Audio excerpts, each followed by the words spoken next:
For our final fireside, we are pleased to welcome the Undersecretary of Science at the U.S. Department of Energy, the Honorable Dario Gil, for a moderated conversation with Dr. PJ Maykish, Vice President of Strategy at SCSP.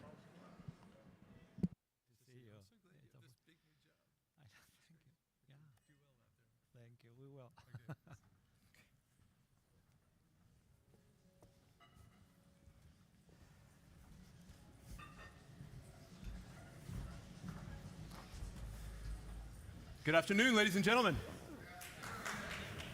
Great to see you all. Thank you so much for making time to be here as we end this great day of conversations with Dr. Dario Gil, Department of Energy, the Undersecretary for Science. It is really such a great time for you to come into government, sir, for everybody to kind of hear your thoughts about it. But I thought before we go into your thoughts on this, I really wanted everybody in the audience to get to know you a little bit better. You have a remarkable background. You have a remarkable ability to instruct. You spent 20 years really in one of the greatest private sector labs, in the country. But how did you get into science and technology? Just for us to get to know you a little bit. Yeah, well, first of all, thank you for inviting me. It's a pleasure to be with you on a topic that is so incredibly important. In fact, an intersection of topics that are very close to the top of my agenda. So I grew up in Spain, in Madrid. I'm an immigrant to the United States. My first encounter with the United States was when I was a senior in high school.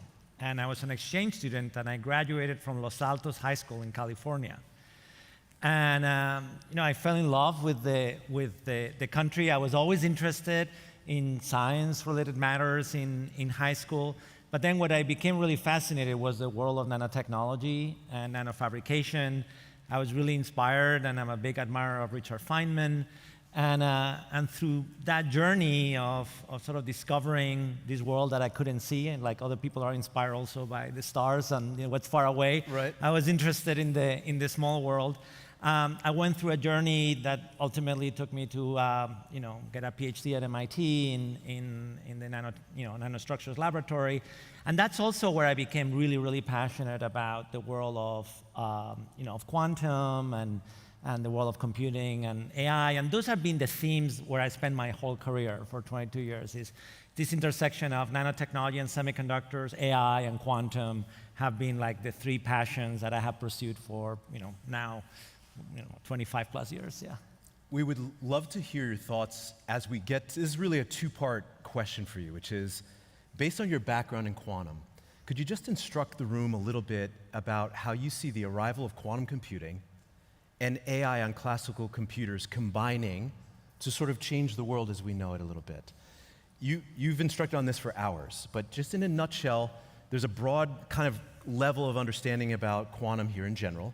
But let's just assume a baseline of quantum, and when you see those two merge, first of all, what does that give the world when those two combine? We are in the midst of a revolution in computing.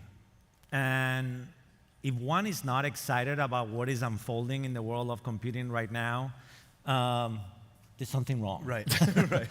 So, and the revolution in computing is driven by what's happening in artificial intelligence and quantum computing. And those are going to be additive transformations to decades of progress of Moore's law, of semiconductors, and high-performance computing. Now, quantum, it is nothing short than going back to the foundation of what we understand by information, right? Like we have built the modern information technology world and the modern computer world based on the ideas of, originally back to Leibniz, but famously with Claude Shannon, that gave us the world of the binary digit, the bit, and the 0 and the 1, and that there was a way to encode all knowledge in the world into strings of zeros and ones. And the machines that we build since are built on transistors and switches that allows us to very efficiently implement zeros and ones to encode and do calculations. Well, with quantum, you're revisiting that foundation. And it turns out that actually the nature of information itself is quantum mechanical, that the very most fundamental building block of the idea of information is not the 0 and the 1, but the qubit, the quantum bit, and that you can actually bring ideas from physics, namely the idea of superposition and entanglement and interference, to be able to create much richer representations of information that you can do classically. And quantum computers are the machines that allow you to create these qubits and manipulate information, just like classical computers are the machines that, through transistors and building integrated circuits, allows you to compute with zeros and ones. Now, the reason that this is important is that if we encode and represent information differently, we have access to high-dimensional space that is very hard for us to access efficiently classically. And it turns out that there are classes of problems, not all problems, for which that exponential Hilbert space that we're accessing turns out to be really, really powerful. One famous example of that is, of course, the world of modeling quantum mechanics. Nature is quantum mechanical, so if we want to be able to do simulations of nature, of chemistry and of materials and of physics, if you have a machine that behaves like nature, for a certain class of problems, it can be very efficient. So that's one intuition for why that matters. But it turns out that it also applies to other mathematical problems. And the most famous example is this problem of factoring, which is the basis of how we do encryption. So a very famous implication of very large-scale quantum computers is that they will be able to factor prime numbers exponentially faster. So that's what is, to me, really interesting. But the way I look at AI and quantum as having something in common is that it's about taking the data and the information of the world and mapping it to new representations, new high-dimensional representations, both encoded in neural networks, the other one encoded in in quantum systems, that if we were to implement them with our classic or traditional approaches, would be very costly and difficult to do. So it's kind of like the challenge for all of us is to take the problems we know and love that we've been tackling with closed-form equations and in the form of high-performance computing simulation, and leveraging that, but recasting those problems to the world of AI and to the world of quantum algorithms. And the power will be in the combination of workflows that span all three modalities. I like to say, as a way to remember, is like the future of computing is bits plus neurons plus qubits, just as a way to remember. It's a good way. That these things are coming together. Yeah, I love hearing you describe it, really. In fact, when you described it at Stevens Institute like a year ago, it's the first time I personally conceived that information theory, computing, and software all had their three separate histories that are kind of converging. And it's a fantastic way. Of those high-dimensional representations you mentioned, now fusion.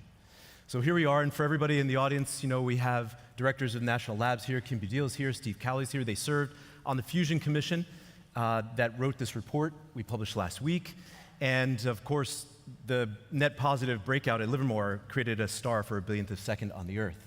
And so we're here now in this beautiful moment, right? How do you see the advancement of AI helping fusion become a delivered technology? Yeah, I think that, and I've had wonderful discussions with Steve Cowley and many others who have rightly made the case that of imagining a world where fusion is a technology that comes to maturity fully powered by AI. Imagining the world where we anticipate that AI is going to transform so many fields of science and technology. But could this be the example of a truly civilization-changing technology where AI was an integral part, right, of making that happen as it emerges into its full bloom? And the way you can imagine doing that is that thanks to extraordinary scientific work over many decades, there has been incredible amount of codes running in high-performance computing environments that have been validated by experiment. And that was a lot of extraordinary work to get to that point, right? On plasmas and on many other topics. Now, so that's the good news. The challenge of it is that running those codes is very computationally costly. So iterations, if one, for example, wants to be able to iterate of many kind of system configurations and designs and so on. It's possible, but it's very costly. The cycles are so long, and when the cycles are so long in the simulation world, it's always a tension versus of like, should you just build it and try it through that, or do you do it through simulation, or what combination of those two factors should we use? What's happening right now with AI is that based on that ground truth, right, you can actually create surrogate models or models that have learned sort of that ground truth that produce very accurate results, but at a fraction of the computational cost. Okay. So once that happens, then that opens a whole new paradigm of how many cycles of learning can you do, how many configurations can you explore. And so that on its own right is a vector that I think from a sort of system design perspective is gonna be really, really important.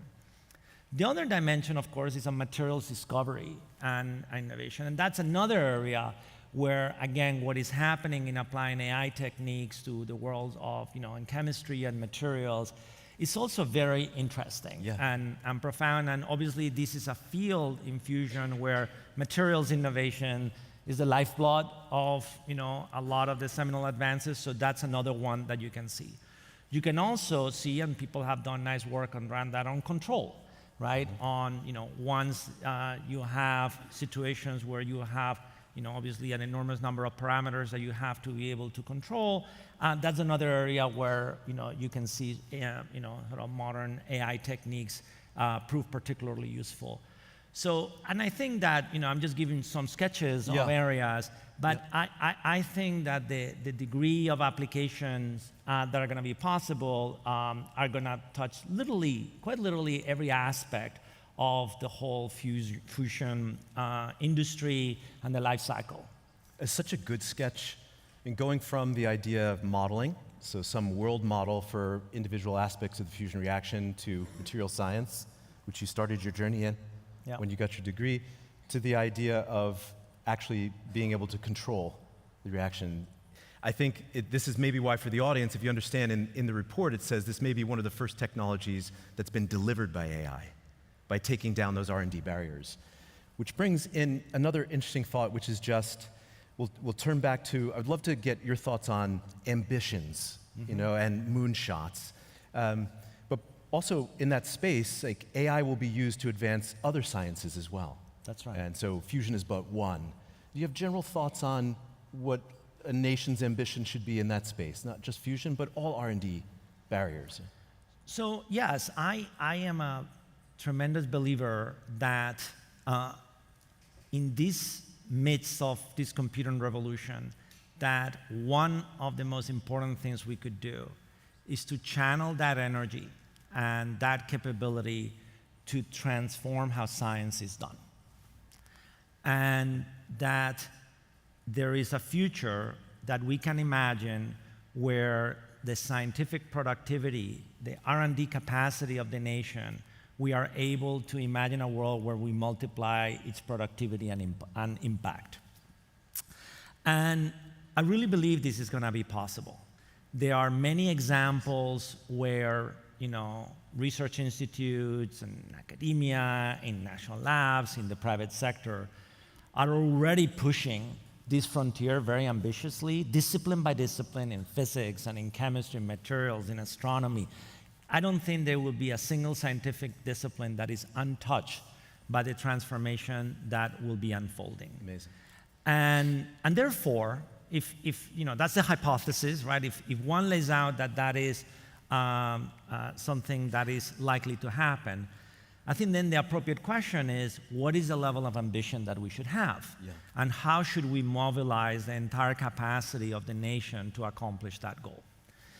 And I always like to remind people of just the scale of the R&D capacity of the country. I mean, we spend close to $1 trillion a year in R&D. It's a little bit shy of that. And if you look at how the R&D ecosystem of the United States has changed in its current configuration to, say, right after World War II, a time of the Manhattan Project and so on, is at that time, to carry out a national mission, you could only essentially accomplish it as something led almost exclusively by the federal government, marshaling the resources, and then accomplishing that goal. Well, if you fast forward to today, this ecosystem, 70% of the trillion is spent by the private sector, right? So now you have academia, you have philanthropy, you have the private sector, you have the federal government and the national laboratories.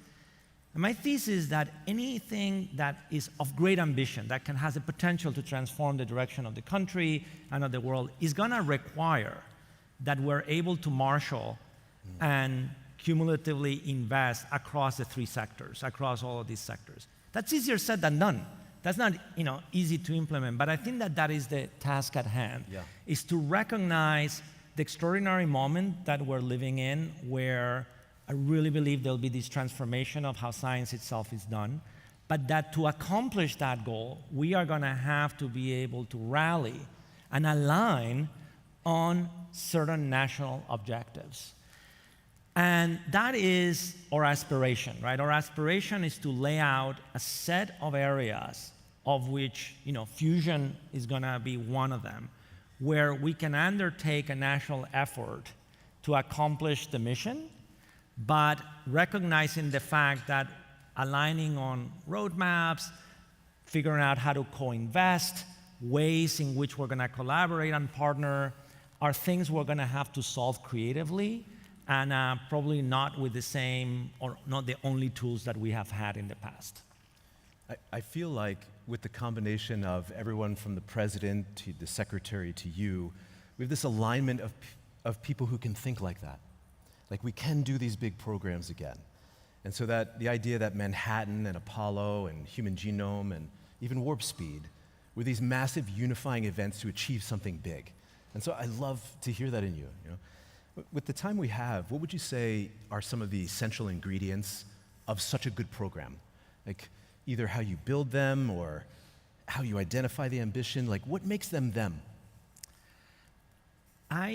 So it's, I think, a few ingredients around that. Like the trap on when we do parallels of the past, and all of us in the scientific community detect it very quickly, is when they're just slogans or like a thing that you put on top of something, and it lives well on PowerPoint, but not in reality, right? So the first element is not only the clarity of what we're trying to accomplish, but also that there is then the commitment to work and to unify leadership to accomplish that goal. One characteristic that many of those things had is that there was very clear leadership. It wasn't a distributed, there weren't 50 owners, right, to execute the Manhattan Project, or to execute the Apollo program. Right. So, and that's easier said than done, but again, I think it's very important that we have clarity of what are the must-win, either technological frontiers, right, like fusion or quantum or in AI, and that we have clarity on the methodology and the approach we're going to take, and then we also have clarity on leadership, on how to make it happen. I think that that's an ingredient that without it, you cannot succeed. Right. Once you have that, then there also has to be the appetite in our current ecosystem to invest together. And that requires that we also rethink how partnerships are done, and how we build programs, and how we build roadmaps, and how we celebrate the success of everybody that is a co-participant in the roadmap, independent of what institution they are in, for things that are of national objective. And if we can meet those two conditions, like the clarity on we're only going to do a few things at that level. Also, we don't typically execute 5 Manhattan projects at a time. Right? So you have to choose a few or very few things, have unified leadership, and mobilize the entire resources of the nation to get it done. I think if we did all of those 3 things, and we can realize it, and it's certainly our ambition to do things because the moment calls for it. It is, we all know, you're all here as part of an industry that you see yourselves in the cusp of doing something extraordinary. So if we were in a different setting and we were talking about people trying to build, quantum supercomputers, they would feel that if you go to an AI, they would feel the same way. So it's extraordinary that we're in this moment where some of those things that are going to be so transformational, people are seeing in horizons that range between happening now, 3 years, 5 years, 10 years out. So when that happens, we just have to deliver it. And we have a formidable competitor and adversary that also sees that future. And it is our destiny to be successful in that. We have to do it through the hard work that is required and by bringing everybody together on a shared roadmap and goal. It's so good to hear your equation of what's the ingredients. It really is. You know, sir, with the time we have left, just a few minutes, I thought we began by getting to know you a little. It would be nice to end a little bit by just asking you why you chose to serve. You know, you have such a cool background. There's like so many options for you. You spent a big life in IBM, and you chose to come into government. You chose to move the ball forward in the ways that you're describing right now, which is inspiring. Why did you do that? Well, first is that, I was always inclined, temperamentally and intellectually to not only to work on the problems I was working. I loved my work as the director of IBM Research and what I was doing. But also, I was always interested in policy matters of how do we get certain things right as a country. And I had the privilege over the last decade to participate, in PCAST, in the National Science Board, on a number of environments that allowed me to contribute on that. But it came to a moment where, I've been offered at different times, opportunities in government, but it came at a moment where I felt I had accomplished and done enough things in the private sector after 22 years that I could devote myself to some of these larger topics that I felt I could contribute to. I felt I owed a lot to my country and to be able to serve and give back, but also that the moment called for it. That some of these very technologies that we are talking about, right, of AI and quantum and implications to fusion and to many other areas, are things where I could bring an experience, a network, and a way of doing things to accomplish things that I couldn't do in a different environment. You can do a lot in the private sector, and it's incredibly important, but the public sector also plays an indispensable role. And bringing good leadership to the public sector in science and technology is really important. I'll tell you, if you have a great job and so on, it's not easy to make these transitions. There's a lot of complexity. There's a lot that you get back by serving and giving. There's a lot you have to give up, too. Yeah. And but I felt it would be, it's kind of like preaching others to do things that I wouldn't do myself. I've always believed in leading by role modeling and behaving that. So that was important to me to say, you know what, why are you not doing it? Why are you not serving now?